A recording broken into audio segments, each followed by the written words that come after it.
Welcome to Not Milk Never Milk. Subscribe if you're lactose intolerant. You start by confirming your Realme has enough battery and is unlocked. This avoids interruptions. Once ready, use your known gesture, volume keys, or fingerprint shortcut to access the home screen because Talkback can change touch behavior. Next, open Settings directly. Swipe down and tap the gear, or use the search bar to type Accessibility. You do this to get straight into device controls. It's faster than toggling random menus and puts you where Talkback is managed. Once in Accessibility, find Talkback or Screen Reader. Realme labels may vary. You'll notice navigation changes.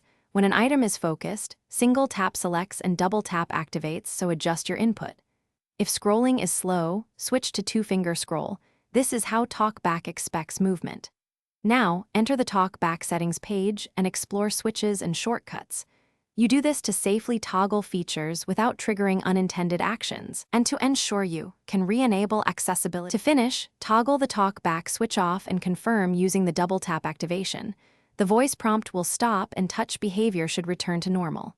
Once done, make sure to test basic taps and typing. If gestures remain odd, restart the phone to clear state. If the toggle is unresponsive, boot into safe mode and disable Talkback from accessibility there. This ensures removal when third-party apps interfere. If that fails, perform a settings reset as a last resort. Thanks for watching. If this was helpful, leave a like and consider subscribing. See you next time.